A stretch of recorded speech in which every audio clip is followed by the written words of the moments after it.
पद की शपथ लेंगे नीतीश कुमार और सन 2000 के बाद से चौथी बार वो शपथ ले रहे हैं बिहार के मुख्यमंत्री पद की। इससे पहले केंद्र में रेल मंत्री वो रहे हुए हैं और एक लंबा राजनीतिक जीवन नीतीश कुमार का गुजरा है। बिहार में सबसे लंबे समय तक मुख्यमंत्री वो रहने का रिकॉर्ड उनके नाम है। 24 नवंबर 2000 सबसे पहले 3 मार्च 2000 में बने थे, उसके तब बहुमत न होने पर 7 दिन में उनकी सरकार गिरी थी। फिर 24 नवंबर 2005 को दूसरी बार मुख्यमंत्री बने, 26 नवंबर 2010 को तीसरी बार, 22 फरवरी 2015 को चौथी बार, 20 नवंबर 2015 को 5वीं बार मुख्यमंत्री बने थे और फिर 27 जुलाई 2017 को छठी बार। आज अब ये 7वीं बार मुख्यमंत्री पद बन रहे हैं।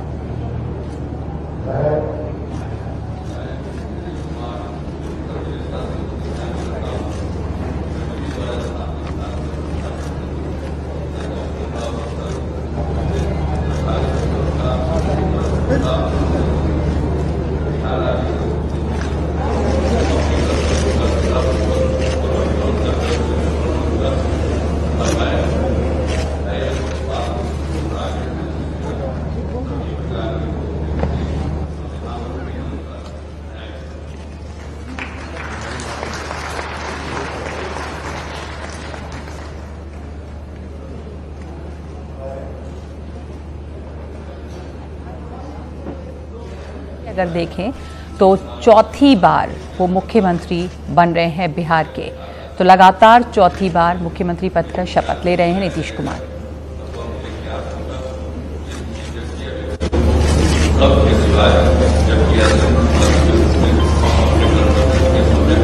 अच्छा,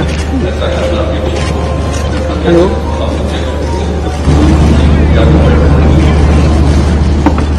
तो वो धीरे धीरे है क्या मैं तो पंजाबी कभी नहीं आता, वो धीरे धीरे हमारी होता है।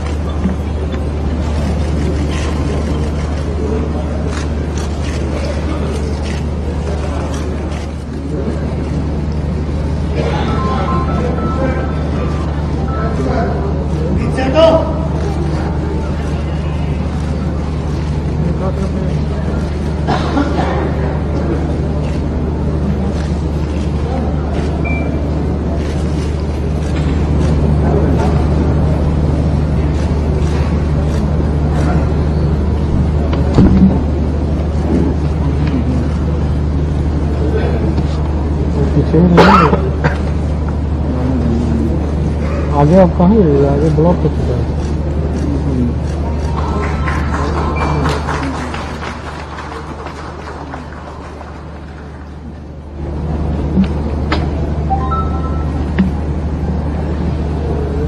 बिहार में पटना में राजभवन में शपथ ग्रहण समारोह चल रहा है। नीतीश कुमार बिहार के मुख्यमंत्री के तौर पर लगातार चौथी बार शपथ ले रहे हैं। पहली दफा हालांकि वो 3 मार्च 2000 में मुख्यमंत्री बने थे और शपथ उन्होंने 7 दफा ली है मुख्यमंत्री पद की, लेकिन पहली बार बहुमत न होने की वजह से उनकी सरकार 7 दिनों में ही गिर गई थी। फिर वो 2005 में दूसरी बार मुख्यमंत्री बने थे, लेकिन अगर उनके लगातार मुख्यमंत्री बनने को देखें तो ये उनका चौथा कार्यकाल शुरू हो रहा है। ये चौथी बार मुख्यमंत्री बन रहे हैं और चुनाव के दौरान काफी उनके ऊपर प्रहार करने वाले युवा नेता चिराग पासवान ने भी एक इंटरेस्टिंग ट्वीट किया है इस समय और कहा है कि आपको बधाई, आप चौथी बार मुख्यमंत्री बन रहे हैं। उम्मीद करते हैं कि आप अपना कार्यकाल एनडीए के ही मुख्यमंत्री के तौर पर पूरा करेंगे। तो ये एक तरह से कटाक्ष है, क्योंकि हमें पता है कि पहले जब आरजेडी के साथ सरकार बनी थी नीतीश कुमार की, तो बीच में ही आरजेडी और जेडीयू जो है वो अलग अलग हो गई थी। तो अब ये शपथ ग्रहण समारोह यहाँ पर चल रहा है, जहाँ पर अब 2 उप मुख्यमंत्री भी बनने वाले हैं। तारकिशोर प्रसाद उप मुख्यमंत्री बन रहे हैं और रेणु देवी उप मुख्यमंत्री बनाई जा रही हैं। तो बिहार में 2 उप मुख्यमंत्री बन रहे हैं। रेणु देवी जो हैं वो इस बार बीजेपी विधायक दल की उप नेता चुनी गई हैं। हमारे साथ मनीष फोन लाइन पर मौजूद है। मनीष, शपथ ग्रहण समारोह चल रहा है, इस बीच चिराग पासवान का एक ट्वीट भी आया है बधाई देते हुए, जितना वो हमलावर रहे इस समय कह रहे हैं कि आदरणीय नीतीश कुमार जी आपको बधाई, पर उम्मीद करते हैं कि आप एनडीए के ही मुख्यमंत्री बने रहेंगे। तो हमने देखा कि उनका बार बार कहते रहे चिराग पासवान भी कि उनका लक्ष्य यही है कि नीतीश कुमार सत्ता में नहीं लौटे। बावजूद सबके नीतीश कुमार लगातार चौथी बार मुख्यमंत्री बन रहे हैं आज। देखिए, भले ही नीतीश कुमार मुख्यमंत्री बन जाए नगमा, लेकिन ये बात किसी से अब छिपी नहीं है। ये तो ओपन सीक्रेट है कि इस बार बीजेपी को जो भी अपर हैंड है, अगर बीजेपी के आज दो डिप्टी चीफ मिनिस्टर बन रहे हैं या बीजेपी का स्पीकर बन रहा है या बीजेपी को ज्यादा मंत्रालय मिलेंगे, इन सब के लिए जो क्रेडिट अगर किसी एक व्यक्ति को जाता है तो वो है चिराग पासवान। ये बात मानने के लिए नहीं है कि ये कोई नरेंद्र मोदी का जादू था, बल्कि ये आप कहिए कि जो चिराग पासवान के जो वोटर थे, जिनका वोट जो है वो बीजेपी के कम से कम 105 उम्मीदवारों के खाते में गया, जिसके कारण उनका स्ट्राइक रेट जो है जनता दल यूनाइटेड से बेहतर था। और उनके जो वोटर थे जिन्होंने जनता दल यूनाइटेड के उम्मीदवारों के खिलाफ वोट दिया, वो भी एक बहुत बड़ा कारण रहा है कि आज बीजेपी एक तरह से दिल्ली से लेकर पटना तक अपना एक ये दे रही है, इंप्रेशन दे रही है कि ये जीत हमारी जीत है, हम जीते हैं। लेकिन ये जीत का अगर किसी एक व्यक्ति को कहरा जाता है, बीजेपी कभी भी चिराग पासवान से क्रेडिट नहीं ले सकती है। ये आप कह सकती हैं कि चुनाव में जो उनका चिराग का जो एक्सपेरिमेंट था कि अपने सहयोगी को टारगेट करना और अपने खाते में कुछ और वोट को एड ऑन करना, वो बिल्कुल ही सफल रहा। मनीष, जो दो उप मुख्यमंत्री बन रहे हैं अभी, तारकिशोर प्रसाद शपथ ले रहे हैं, उनके बारे में थोड़ी और जानकारी दीजिए, क्योंकि जनता को उनके बारे में उतनी जानकारी नहीं है जितनी सुशील मोदी के बारे में थी। निश्चित रूप से ये तारकिशोर प्रसाद जो है, हम जब भी इन्हें विधानसभा में या सदन के गलियारे में देखते थे तो ये सुशील मोदी के ही चैम्बर में मिलते थे या सुशील मोदी के आसपास ये मंडराते रहते थे। भले ही ये कटिहार 4 बार 2005 से ये लगातार सीट का प्रतिनिधित्व कर रहे हैं, लेकिन हाँ, जो आज राजनीति में इन्होंने पाया है उसमें सुशील मोदी का वरदहस्त जो है, मोदी का आशीर्वाद जो है, इसके लिए काफी कारगर रहा है। और ये भी एक कि आयोजन यह है कि आज सुशील मोदी को रिप्लेस करके ये इसको पार्टी ने मौका दिया है। शायद पार्टी को इस बात का अंदाजा रहा होगा कि सुशील मोदी के समर्थकों में नाराजगी हो, उसी नाराजगी को ऑफसेट करने के लिए 64 साल के तारकिशोर प्रसाद को इस बार मौका दिया गया है। वो वैश्य समुदाय से आते हैं और ये माना जा रहा है कि वैश्य समुदाय का वोट जो है इस बार के चुनाव में भी जो है एनडीए उम्मीदवारों को जमकर उनके खाते में गया है। जमकर वो वोट जो है एकजुट होकर उन्होंने दिया है, जिसका एक तरह से रिवॉर्ड है, एक्नॉलेजमेंट है बीजेपी के द्वारा कि बीजेपी जो है, भले ही सुशील मोदी को वो आज उन्होंने मौका नहीं दिया। क्योंकि मैं आपको बताऊं सुशील, जैसा हम पहले भी डिस्कशन कर रहे थे, इस चुनाव में या ये जो मंत्रिमंडल का गठन है उससे बीजेपी ने एक सबसे बड़ा मैसेज दिया है कि जो ओल्ड गार्ड था पार्टी का, जिसने 1995 से लेके अभी तक बिहार में बीजेपी को सींचा था, उन लोगों को एक तरह से एक ही स्ट्रोक में ब्रेक दिया गया है। उसमें न केवल सुशील मोदी है, बल्कि नंद किशोर यादव और प्रेम कुमार जैसे तरीके नेता भी हैं। इन तीनों नेताओं को एक साथ मंत्रिमंडल में जगह नहीं मिली है, जिसके कारण अब ये माना जा रहा है कि जो आज का बीजेपी है, वो बीजेपी अब नए चेहरों के साथ बिहार में अपनी राजनीतिक जमीन जो है वो और एक्सपैंड कर कोशिश कर रही है। जी, इसके बाद रेणु देवी शपथ लेंगी। रेणु देवी के बारे में भी कुछ जानकारी दीजिए। देखिए, रेणु देवी जो है ये समुदाय से आते हैं। ये बेतिया सीट से 2000 से जीती आई। केवल पिछली बार के चुनाव में महागठबंधन के उम्मीदवार, वहां पर स्थानीय कांग्रेस के स्थानीय उम्मीदवार मदन मोहन तिवारी से वो कुछ ही वोटों से हारी थी। और ये कहा जा बीजेपी के नेताओं को मालूम है कि जब तक नीतीश कुमार के साथ दूसरा समुदाय का वोटर है, महिला है, तब तक आप कुमार को भले ही सीटों की संख्या कम हो, राजनीतिक हैसियत को आप नजरअंदाज नहीं कर सकते। तो एक न केवल अगर आप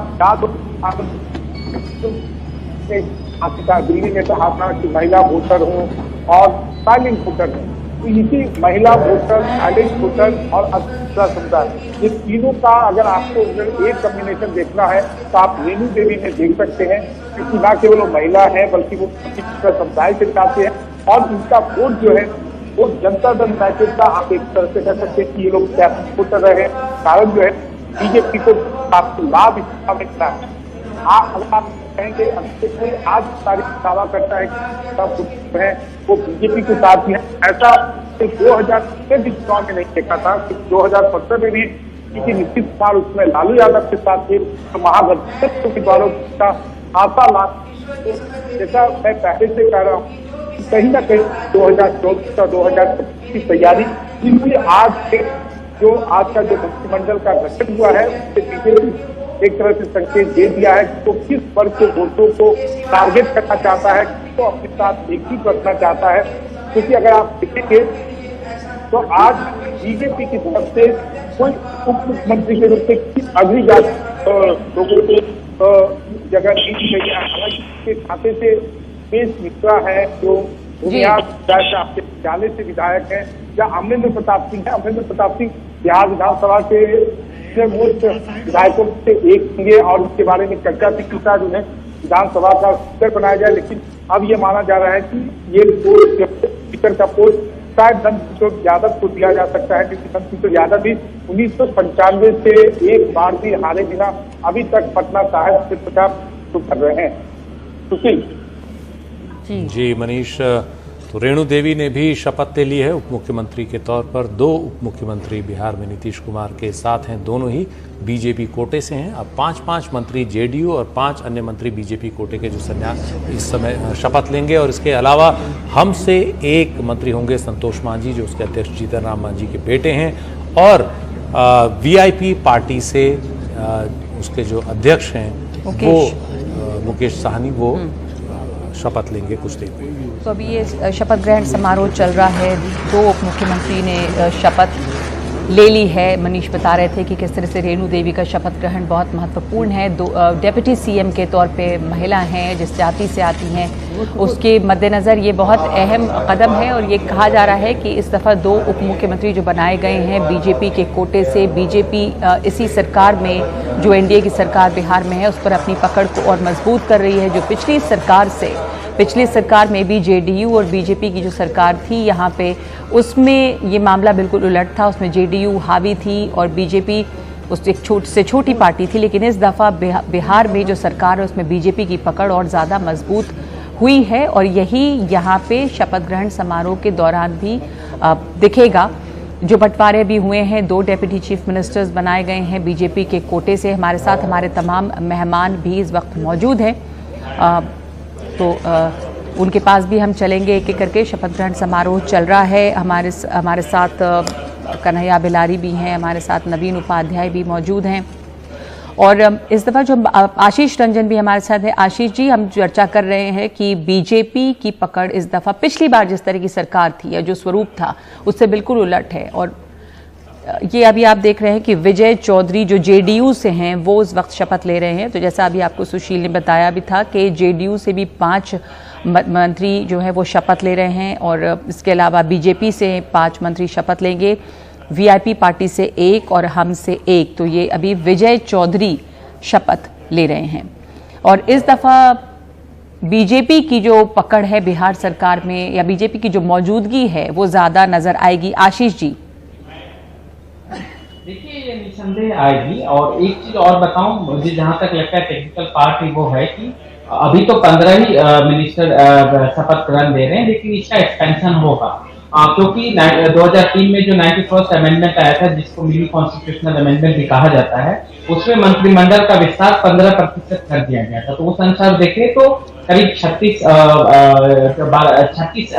मंत्री रखने का नीतीश जी के पास पावर है। दूसरी बात, पिछले मंत्रालय में पिछली जो अभी जो चुनाव से पहले जो सरकार थी उसमें भी 32 मंत्री थे नीतीश जी को मिला के। रही बात बीजेपी की पकड़ की, तो चूंकि जो सीट रैशनलाइजेशन होगा, जिसमें 74 सीटें बीजेपी ने जीती है और 43 सीटें जेडीयू, तो उस अनुसार ही मंत्रिमंडल का मुझे लग रहा है कि विस्तार होगा। चूंकि सीएम का पोस्ट जेडीयू के पास है, तो डिप्टी सीएम जो अभी विजय जी की बात आप कर रहे थे, वो पहले स्पीकर थे विधानसभा के। इस बार किसी तरीके से उनको मंत्रिमंडल में अकोमोडेट किया गया है, क्योंकि डिप्टी जैसा अभी मनीष जी बता रहे थे कि नंदकिशोर यादव जी की स्पीकर बनने की संभावना है बीजेपी कोटे से। ये तो एक टेक्निकल पार्ट है। दूसरी बात जो हम शुरू में भी चर्चा कर रहे थे, बीजेपी देखिए खासकर नॉर्थ इंडिया में और खासकर हिंदी बेल्ट में, राजस्थान, गुजरात, मध्य प्रदेश, छत्तीसगढ़, फिर उसके बाद आपका हरियाणा, दिल्ली में भी एक पावर है, और उसके बाद यूपी में, यूपी के बाद बिहार भी एक ऐसा प्रदेश है जहां पे बीजेपी अब कभी डोमिनेंट फोर्स में नहीं रही है। पहली बार उसे ऐसा मौका मिला है। हालांकि जो सन 2000 की बात हो रही जिसमें 7 दिनों के लिए नीतीश कुमार जी चीफ मिनिस्टर बने थे, उस समय बीजेपी के पास थोड़ी सीट ज्यादा थी। तो अक्सर वो 34 सीटें बीजेपी के पास थी, 29 सीटें। मैं वर्तमान बिहार की बात कर रहा हूँ, उसको झारखंड से काट दिया जाए तो उस समय भी जेडीयू छोटी पार्टी थी, लेकिन नीतीश का कद बड़ा था, बीजेपी के पास ऐसा कोई फेस नहीं था। लेकिन पिछले कुछ सालों में, खासकर 2014 के बाद से बीजेपी का प्रसार और प्रसार बिहार में फैला है और वो उनकी पकड़ धीरे धीरे 2015 का चुनाव हो, चाहे 2019 का चुनाव हो या 2020 का चुनाव हो, वो साफ तौर से झलकता है। और बीजेपी अपना एक बेहतर स्कोप देखती है, क्योंकि हिंदी प्रदेशों में यही एकलौता राज्य है जहां पे बीजेपी अभी भी एक डोमिनेंट फोर्स के रूप में नहीं बन पाई, जहां उसका चीफ मिनिस्टर अपना पार्टी का चीफ मिनिस्टर है। इसके अलावा आप जितने भी हिंदी प्रदेश देखेंगे वहां पे कहीं ना कहीं किसी न किसी रूप में कभी ना कभी उनका चीफ मिनिस्टर रहा है, दिल्ली में। तो वो एक उसको टारगेट लेके बीजेपी वो करेगी। यहाँ पे स्केल सिर्फ ये नहीं है कि मंत्रिमंडल का में कितना मंत्री का पद लिया जाए, कितना नीतीश जी को कर्व किया जाए। बड़ा मकसद बीजेपी का यहाँ से ये है कि जो पकड़ जो उन्होंने बढ़त बनाई है उसको एक बड़े लेवल पे बिहार में फैलाने की। जी, अब विजेंद्र यादव इस समय शपथ ग्रहण कर रहे हैं। ये भी जेडीयू के कोटे से मंत्री बन रहे हैं और इस समय आपने देखा कि विजय चौधरी ने शपथ ली और उसके बाद अब विजेंद्र यादव शपथ ले रहे हैं।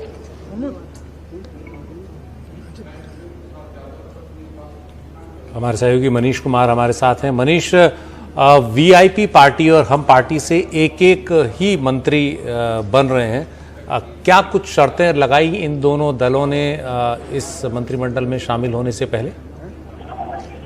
देखिए, इनकी कोई शर्तें ऐसी नहीं थी सुशील, क्योंकि इनके मात्र 4 विधायक हैं और मंत्री पद मिल जाना वो उनके लिए आप कह सकते हैं कि बहुत बड़ी राहत की खबर है। और खासकर वीआईपी पार्टी के मुकेश निषाद तो चुनाव भी हार गए थे, उसके बाद भी, क्योंकि उनको बीजेपी ने पहले से वादा किया हुआ था कि आपको हम विधान परिषद में मनोनीत करेंगे। तो उसी आधार पर वो शपथ भी ले रहे हैं और बीजेपी की तरफ से और या नीतीश कुमार की तरफ से किसी को इस बात पर कोई आपत्ति भी नहीं थी, क्योंकि सब मान कर चल रहे थे कि अब जो है जो माहौल है, इस प्रकार से परिणाम आए हैं, उसमें हर एक सहयोगी का आप कह सकते हैं कि काफी महत्व है। और यही कारण है कि इन लोगों को मंत्री पद भी जो है आज शपथ भी दिलाई जा रही है। हालांकि अभी भी 21 मंत्रालय जो है 21 लोगों का शपथ होना बाकी है, क्योंकि बिहार कैबिनेट में जो है 36 लोग मंत्री हो सकते हैं। 15 लोगों का शपथ ग्रहण आज हो रहा है और 21 लोगों का जो है वो बाद में होगा। और ये कहा जा रहा है कि विधानसभा का सत्र जब शुरू होगा तो शायद उसके पहले हो या विधानसभा का सत्र जब खत्म हो जाए उसके बाद मंत्रिमंडल विस्तार को अंजाम दिया जाएगा।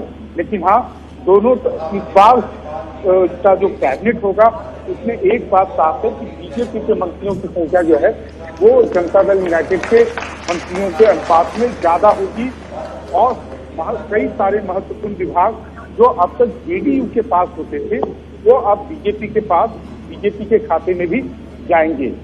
सुशील जी, हमारे साथ कन्हैया भेलारी जी भी हैं। कन्हैया जी, ये जो मंत्रिमंडल शपथ ग्रहण इस वक्त चल रहा है, इसमें अब नई सरकार में 13 नए चेहरे, एक तरह से पूरी तरह से नया मंत्रिमंडल एक तरह से नीतीश कुमार के साथ है। जो पुराने अनुभवी लोग थे बहुत ज्यादा, वो उनके साथ इस कैबिनेट में नहीं है। तो नीतीश के लिए कितना आसान या कितना मुश्किल होगा आगे का रास्ता? देखिए, मैं तो पहले भी बता चुका हूं, नीतीश कुमार के लिए बहुत परेशान करने वाली बात हो रही है।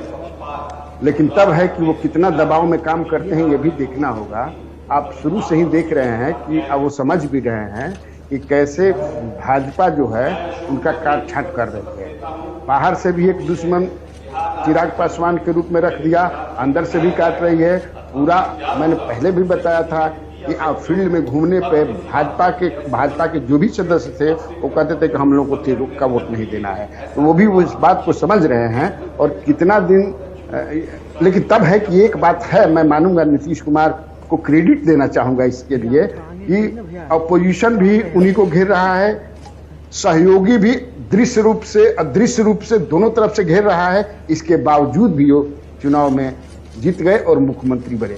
ये तो क्रेडिट उनको देना ही चाहिए, क्योंकि चारों तरफ से उन्हीं की घेराबंदी हो रही है, तो ये तो क्रेडिट देना चाहती हैं। लेकिन तब मुझे जो लगता है, नीतीश कुमार को मैं भी जानता हूं, बढ़िया से जानता हूं, बहुत ज्यादा दबाव देने पर हो सकता है कि ऊंट दूसरे तरफ करवट ले ले, ये भी हो सकता है कि ज्यादा दबाव मतलब बर्दाश्त नहीं करेंगे। मतलब क्या हुआ आपका कन्हैया भिलारी, ऊंट दूसरी तरफ करवट ले ले, यानी कि जैसे कि अभी चिराग पासवान ने एक ट्वीट करके कहा, है ना, चिराग पासवान ने एक ट्वीट करके भी कहा कि हम उम्मीद करेंगे कि अब कार्यकाल पूरा करेंगे एनडीए के ही मुख्यमंत्री के तौर पे, तो आप भी यही शक जता रहे हैं क्या कि अगर ज्यादा दबाव होगा तो शायद गड़बड़ हो सकता है? चिराग पासवान वही कर रहे हैं जो उनको कोई कह रहा है।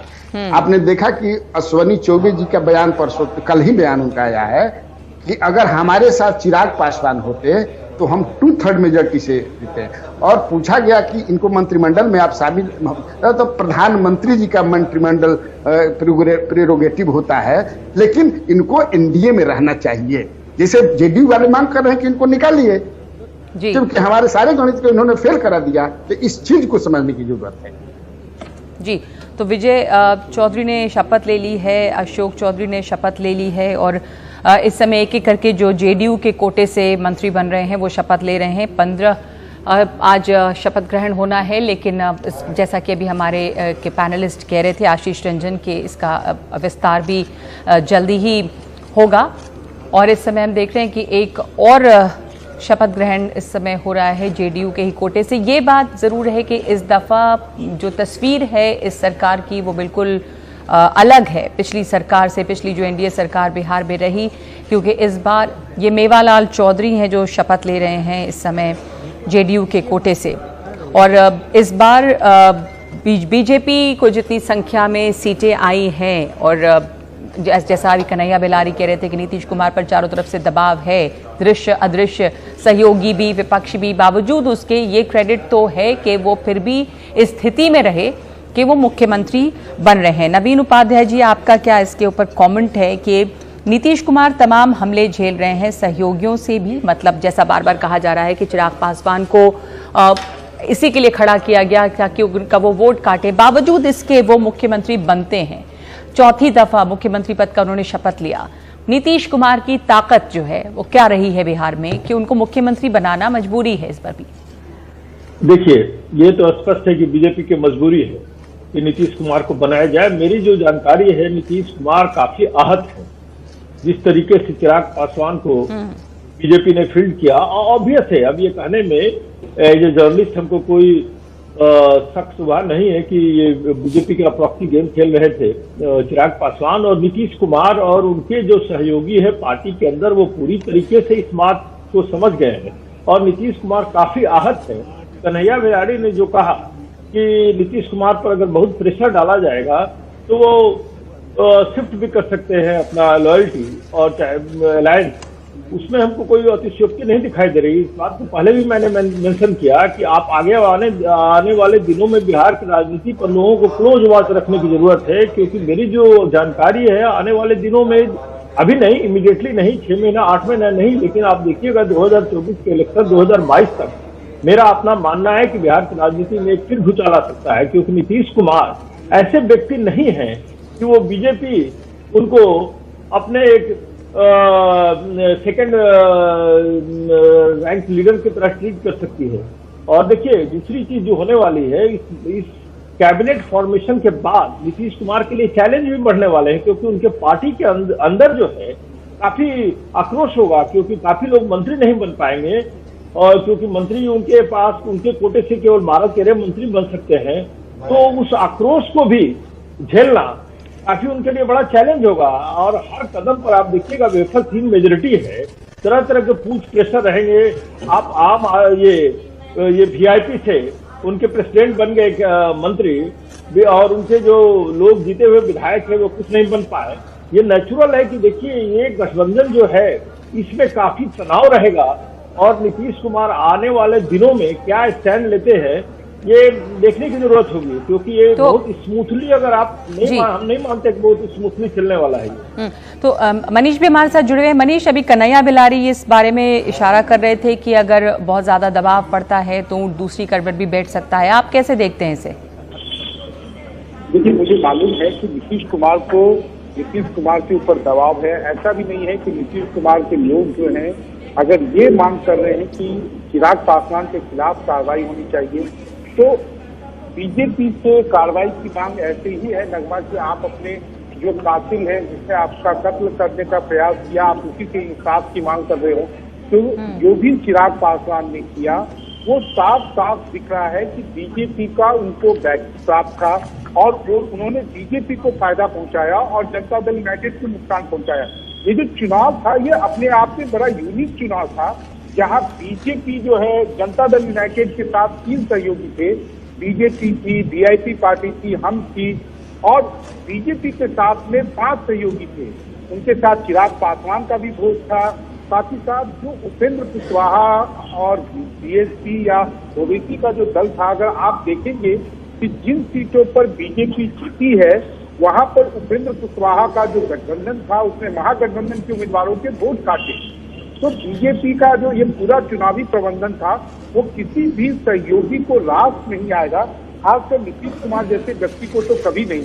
लेकिन नीतीश कुमार अगर आज बीजेपी के साथ सरकार बना रहे हैं तो सब जानते हैं कि वो एक तरह से राजनीतिक जो अपना स्वाभिमान है उस पर कहीं ना कहीं उन्होंने कॉम्प्रोमाइज किया है, क्योंकि उन्हें मालूम है कि फिलहाल वो आरजेडी के साथ नहीं जा सकते हैं। अभी भी उन्हें यह उम्मीद है कि बीजेपी के साथ सरकार चलाने में जो कंफर्ट लेवल है वो कंफर्ट उन्हें आरजेडी के साथ प्राप्त नहीं हो सकता है। आरजेडी अब उन्हें एक बार फिर 43 सीट आने के बाद शायद मुख्यमंत्री के रूप में स्वीकार नहीं करे जो बीजेपी ने किया है, लेकिन उन्हें मालूम है कि बीजेपी जो है वो आरजेडी को या उनके विरोधियों को टारगेट करने से ज्यादा उनकी नजर जो है वो नीतीश कुमार के आधारभूत वोट पे है। उसका ये प्रयास है कि नीतीश कुमार का जो ब्रांड नीतीश है, इस चुनाव में 2 चीज हुआ। एक तो ब्रांड नीतीश कहीं ना कहीं बहुत ज्यादा उसे झटका लगा है, और दूसरा नीतीश कुमार को धूल चटाने में बीजेपी ने जो भी कदम उठाए उससे बिहार की राजनीति में 2 नेता उठे, एक तेजस्वी यादव, दूसरा चिराग पासवान। आज के राजनीति में बिहार की राजनीति की सच्चाई यही है कि चिराग पासवान अब जिधर जाएंगे उसका पलड़ा भारी होगा, और देखना यह होगा कि आखिर बीजेपी उनके खिलाफ या उनके प्रति क्या व्यवहार करती है, क्या उन्हें मंत्रिमंडल में शामिल करती है। अगर उन्हें मंत्रिमंडल में शामिल करती है तो निश्चित रूप से आप जान लीजिए कि नीतीश कुमार के लिए राजनीतिक रूप से ये काफी ह्यूमिलेटिंग एक्ट होगा। नगमा मनीष, नीतीश कुमार और मंगल पांडे के अलावा इनमें से कोई और पहले मंत्री शायद नहीं बना, जितने भी लोग आज शपथ ले रहे हैं।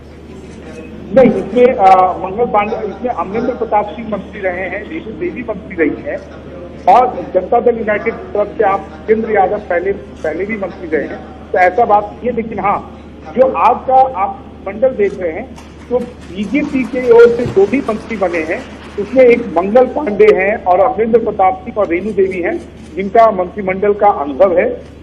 लेकिन वो चाहे दिनेश मिश्रा हो, रामसूरत पासवान हो या रामसूरत राय हो, तो इन लोगों का कोई एक्सपीरियंस नहीं रहा है, और खासकर जो तारकिशोर प्रसाद हैं वो भी कभी मंत्री नहीं रहे हैं। उसकी तुलना में अगर आप देखेंगे तो जनता दल यूनाइटेड की तरफ से अशोक चौधरी का भी अनुभव है, काफी अनुभव रहा है, विजेंद्र यादव भी काफी मजे हुए खिलाड़ी हैं, विजय चौधरी का भी एक अपना बहुत बड़ा अनुभव रहा है।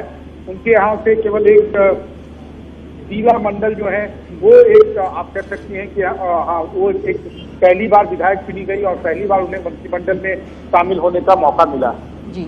और ये संतोष मांझी शपथ ग्रहण उनका हो रहा है, ये हम पार्टी से हैं और औरंगाबाद की कुटुंबा सीट से ये पहली बार चुनाव जीते हैं। तो ये एक नए मंत्री हैं मनीष, जो इस मंत्रिमंडल में, मतलब इनका पहले का जो अभी बात हो रही थी कि बीजेपी के भी मंगल पांडे, अमरेंद्र प्रताप सिंह, ये लोग पहले मंत्री रह चुके हैं। रेणु देवी जो उप मुख्यमंत्री बनाई गई हैं वो नीतीश सरकार में मंत्री रह चुकी हैं पहले।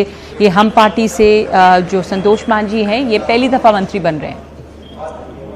देखिए, संतोष मांझी विधायक नहीं है, संतोष मांझी विधान परिषद के सदस्य हैं। और ये विधान परिषद के सदस्य उस समय बने थे जब राजद के साथ में इनका गठबंधन था। लालू यादव ने उस समय उन्हें विधान परिषद बनाने के लिए, विधान परिषद में मनोनीत करने के लिए अपनी सहमति दी थी। हालांकि बाद में उनका तालमेल नहीं रहा, तो वो हम पार्टी के एकमात्र विधान परिषद में सदस्य उस समय भी थे और आज भी हैं। वो चुनाव जीत कर नहीं आए हैं, लेकिन हाँ, उन्हें इसलिए मंत्री बनाया गया क्योंकि वो जीतन राम मांझी के पुत्र हैं और चूंकि जीतन राम मांझी खुद इस बार मंत्री नहीं बनना चाहते हैं।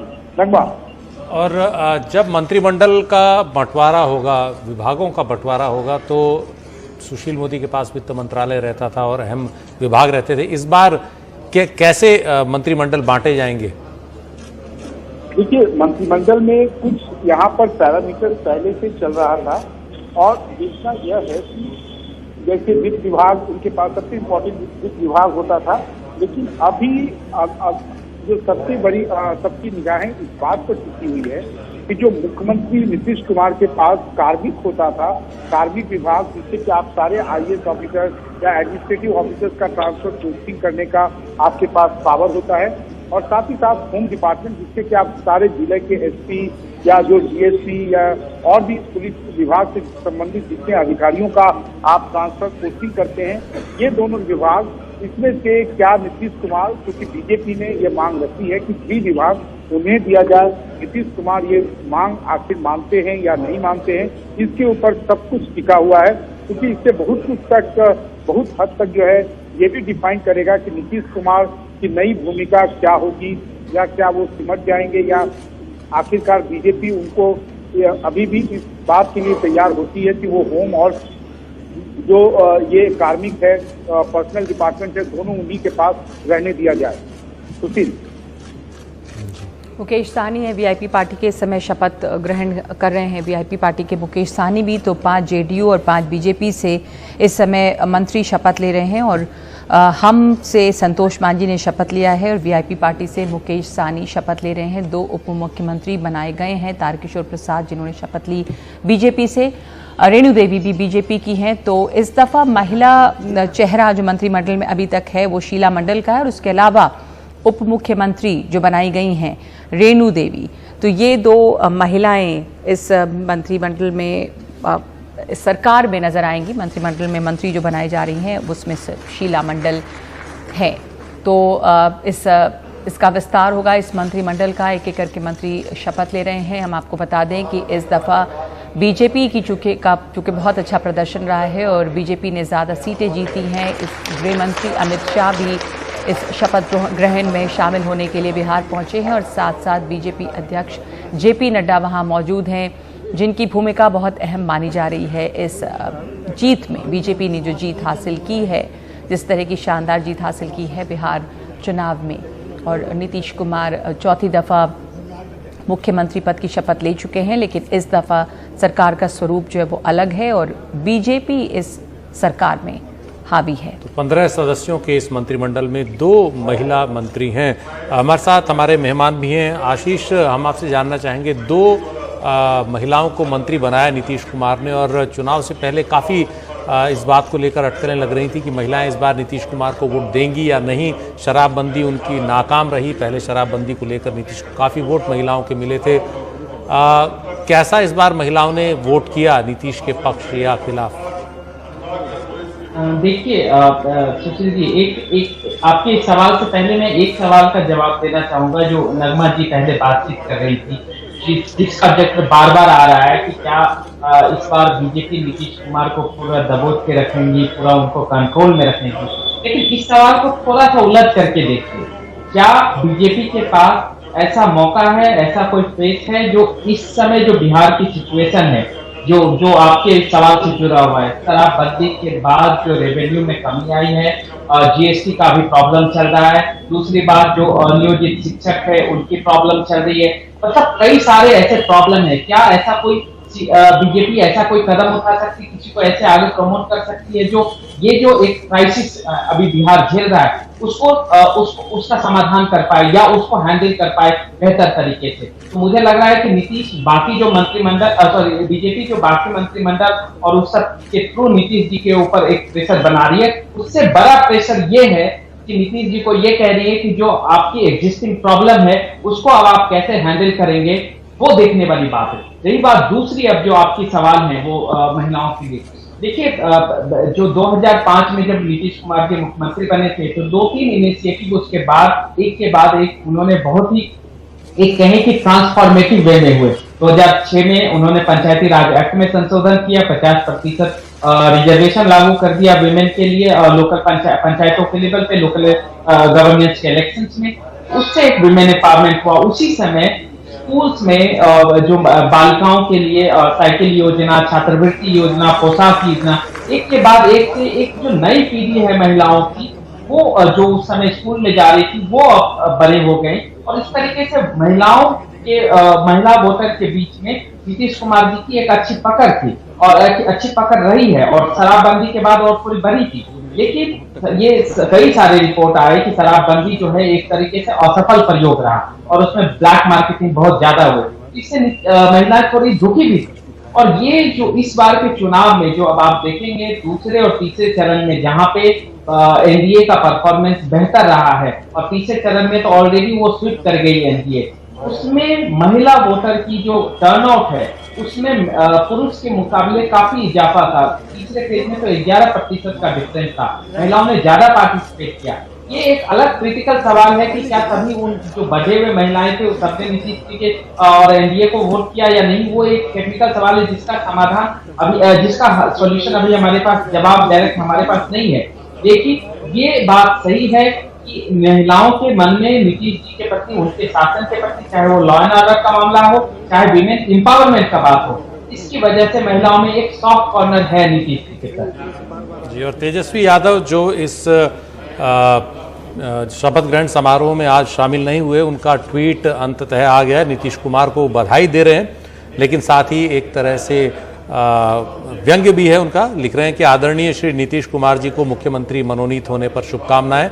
आशा करता हूं कि कुर्सी की महत्वाकांक्षा के बजाय वो बिहार की जनाकांक्षा एवं एनडीए के 19 लाख नौकरी, रोजगार और पढ़ाई, दवाई, कमाई, सिंचाई, सुनवाई जैसे सकारात्मक मुद्दों को सरकार की प्राथमिकता बनाएंगे। तो ये अभी 1-2 मिनट पहले ही उनका ट्वीट आया है तेजस्वी यादव का। तो उन्होंने भी चिराग पासवान के बाद नीतीश कुमार को बधाई दी है, शुभकामनाएं दी हैं, लेकिन याद दिलाए हैं उनकी ही पार्टी के और उनके सहयोगियों द्वारा किए गए वादे जो चुनाव प्रचार में उन्होंने जमकर सब जगह किए। बल्कि सुशील, जो तेजस्वी के अलावा ट्वीट किया था चिराग पासवान में, उन्होंने भी यही कहा था कि बिहार फर्स्ट और बिहारी फर्स्ट का जो डॉक्यूमेंट, विजन डॉक्यूमेंट हमने दिया, अब नीतीश कुमार मुख्यमंत्री तो बन रहे हैं, लेकिन हम चाहेंगे कि इसमें से कुछ देखें ये विजन डॉक्यूमेंट से और कुछ सुझाव इसमें वो शामिल करें, उसे लागू करें ताकि बिहार की बेहतरी हो सके। तो दोनों तरफ से, चाहे वो तेजस्वी यादव हो या वो चिराग पासवान हो,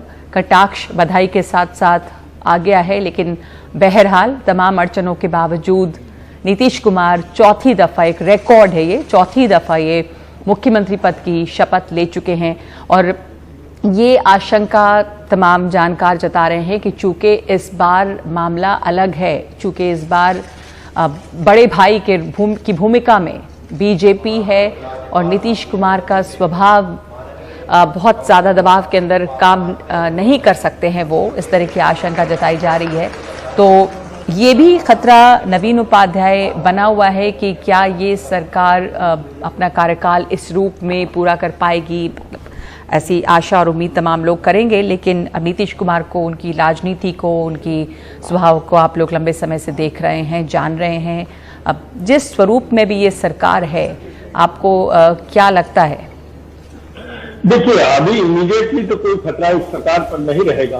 तो ये पुश एंड प्रेशर्स रहेंगे, कम मेजोरिटी कम है, इसलिए तरह तरह के इक्वेशंस एक्सप्लोर किए जाएंगे। लेकिन for the time being BJP की भी मजबूरी है कि नीतीश कुमार की गवर्नमेंट को स्टेबल रखना मजबूरी है, क्योंकि अगर नेशनल इलेक्शन की बात हो 2024 में, तो बिहार एक बहुत ही क्रूशियल स्टेट है। 39 सीट्स बीजेपी और एनडीए ने पिछले बार जीता था, तो इमीडिएटली बीजेपी की तरफ से हमको नहीं लगता है कि कोई ऐसा प्रयास किया जाएगा जिससे नीतीश कुमार कॉर्नर फील करे और उनका पब्लिक ह्यूमिलिएशन हो और वो मजबूर हो जाए कोई नया स्टेप लेने के लिए। लेकिन देखिए, इस सरकार में इनहेरेंट कॉन्ट्रडिक्शन है।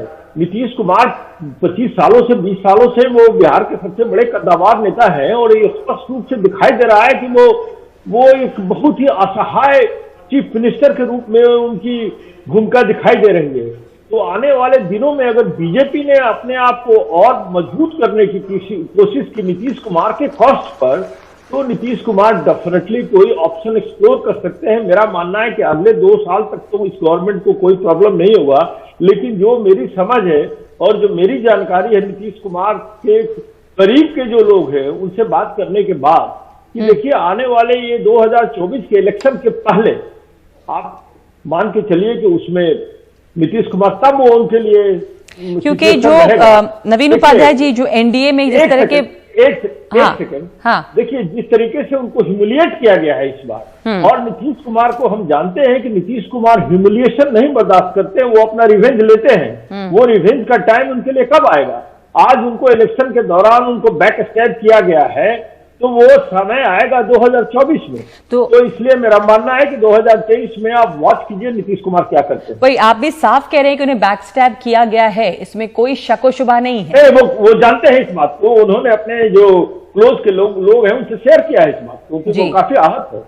जी, वो तो काफी आहत है। बैक स्टैबिंग की बात आप कर रहे हैं। हमने देखा चुनावी कैंपेन के दौरान भी जो मतभेद है एनडीए, इस मौजूदा एनडीए के अंदर कुछ मुद्दों पर वो साफ रहा जब वहां पर योगी आदित्यनाथ पहुंचे और जब सीएए और एनआरसी जैसे मुद्दों को उन्होंने उठाया और नीतीश कुमार ने पब्लिकली उसका खंडन करते हुए अपनी बात रखी।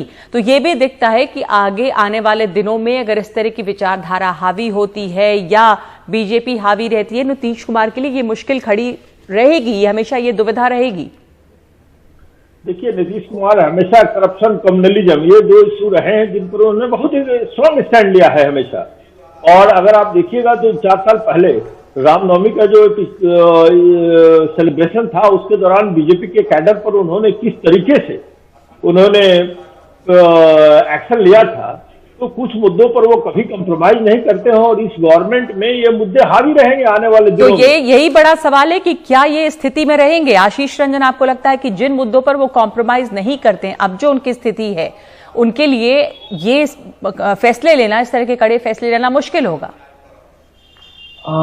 डेफिनेटली, और खासकर कम्युनलिज्म वाला जो इशू है वो सबसे बड़ा चैलेंजिंग उनके लिए होगा, क्योंकि वो देखना पड़ेगा कि वो अब जब उतनी ज्यादा पावर में नहीं है, पावरफुल नहीं है, तब वो कैसे कंट्रोल करेंगे। क्योंकि बीजेपी के लिए जो एक बड़ी चीज होती है, आप देखेंगे, ये मैं डायरेक्ट कोई आरोप नहीं लगा रहा हूँ, लेकिन जहां ये एकेडमिक रिसर्च भी है, इस पे आशुतोष वात्सने जी और भी कुछ लोगों ने इस पे पेपर लिखा है कि जहां जहां राइट्स होते हैं, जहां जहां कम्युनल क्लैश होते हैं, वहां उस एरिया में बीजेपी के लिए अच्छा करने की, चुनावों में अच्छा करने की संभावना बढ़ जाती है। और ये एकेडमिक पेपर है, इसमें कोई मेरा अपना ओपिनियन नहीं है। तो और बिहार जैसे राज्य में जहां की 90 के बाद से कोई बड़ा कम्युनल राइट्स नहीं हुए, छोटी मोटी चीजों को छोड़ दिया जाए, तो अब नीतीश कुमार जी के प्रति जो बड़ी उनकी अपनी पूंजी होती थी कम्युनलिज्म और करप्शन के मामले में, वो जो कहते थे कि ये हम बर्दाश्त नहीं करेंगे। याद रखिएगा कि 2017 में जब वो आरजेडी से अलग हुए थे, यही 2 बातें खासकर करप्शन के मुद्दे को लेके वो अलग हुए थे। तो अब जो बड़ा चैलेंज होगा कम्युनलिज्म, खासकर सीमांचल एरिया में ओवैसी को भी 5 सीटें मिली हैं, उस तरीके से जो एक एक्सट्रीम जो रिलीजियस पोलराइजेशन और उस तरीके के कॉन्फ्लिक्ट की जो संभावना बनती है और जो बनी रहेगी, उसको नीतीश कुमार जी कैसे हैंडल करते हैं, यही सबसे बड़ी इस कार्यकाल की फर्क भी होगा। वो अगर कंट्रोल कर पाते हैं, हैंडल कर पाते हैं, तभी तो ठीक है, नहीं तो फिर उनके लिए चीजें हाथ से बाहर हो जाएगी। और बिहार, क्योंकि उत्तर प्रदेश के ठीक उलट होती है, मतलब वहां पे आप उसमें एक और रिसर्च कर रहे हैं, उसमें कीजिएगा कि वहां पे क्या है कि बिहार में जो हैबिटेशन है वो मुस्लिम्स का, वो एक क्लोज हैबिटेशन है, वो सेपरेट हैबिटेशन नहीं है, इसलिए राइट्स की संभावना वहां कम रहती है। लेकिन यही एक चीज है, अगर बीजेपी या कोई पार्टी उसको प्रमोट करती है, तो एक बहुत बड़ा खतरनाक संकेत आ सकते हैं हमारे सरकार। जी, हमारे साथ कन्हैया बेलारी जी भी हैं। कन्हैया जी, हम राजनीति की तमाम बातें कर रहे हैं कि नीतीश कैसे आगे अपना सामंजस्य बनाकर ये सरकार चलाएंगे, लेकिन बिहार में क्या क्या प्राथमिकताएं नीतीश की होनी चाहिए? इतना लंबा शासन उन्होंने किया है बिहार में, उनको उंगलियों पर पता होगा कि बिहार को किस दवा की जरूरत है खड़े उठने और तेज चलने के लिए। क्या प्राथमिकताएं उनकी होनी चाहिए जो उन्होंने अब तक ठीक नहीं किया? क्या क्या उन्हें ठीक करना चाहिए? उसके पहले मैं थोड़ा आपका 1 मिनट लूंगा। जो नीतीश कुमार, देखिए, भाजपा जो है 6 महीने कुछ नहीं करेगी और भाजपा वेस्ट बंगाल चुनाव तक एकदम शांत रहेगी।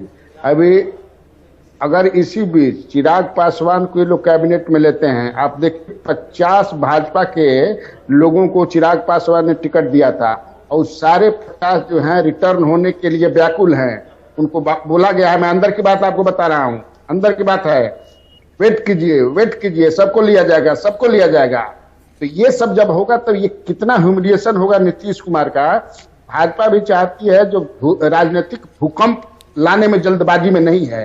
अब आप जो पूछ रहे थे प्राथमिकता क्या हो, मुझे लगता है कि सबसे मुझे जो खबर मिल रही है कि हो सकता है कि जो दारूबंदी है और जो उसे रेवेन्यू लॉस भी हो रहा है और बंद भी नहीं हो रहा है, उस पर पुनर्विचार करें, क्योंकि भाजपा दबाव भी बनाएगी। भाजपा के एमपी ने, निशिकांत ने, उन्होंने ट्वीट भी किया है कि पुनर्विचार करना चाहिए। दूसरा, मुझे लगता है कि स्वास्थ्य जो कोविड के काल में ये एक्सपोज हो गया, आप कितना भी बात बनाएं, कितना भी कुछ कहें, लेकिन जैसा चाहिए वैसा नहीं है।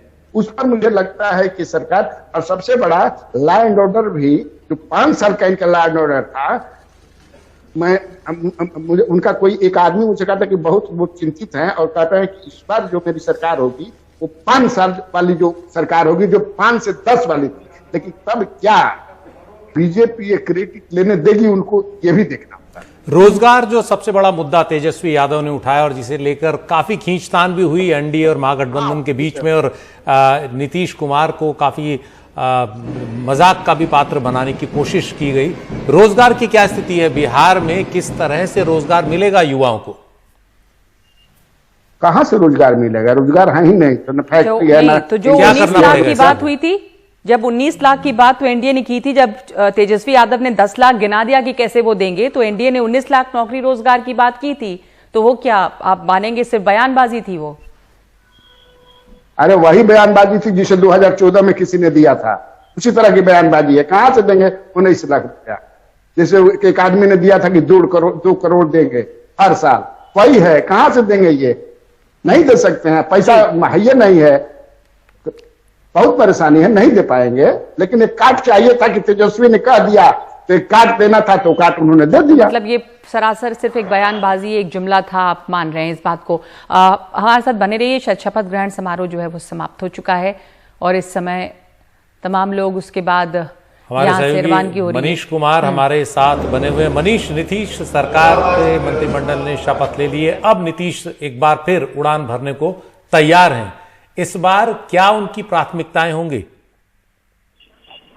देखिए, अभी तो फिलहाल अगर मैं कहूँ तो उनकी सबसे बड़ी प्राथमिकता यह होगी कि जो पोर्टफोलियो का जो के ऊपर में जो भी डिस्कशन होगा या बंटवारे के ऊपर जो भी माथापच्ची होगी, तो कम से कम जो कार्मिक और गृह विभाग है वो दोनों उनके पास ही रह जाए, कि उनका अपना इकबाल बना रहे। अगर गृह विभाग उन्होंने अगर बीजेपी को कंसीड कर दिया तो सुशील निश्चित रूप से उसका ओवरऑल रिफ्लेक्शन जो है सरकार के कामकाज पर दिखेगा।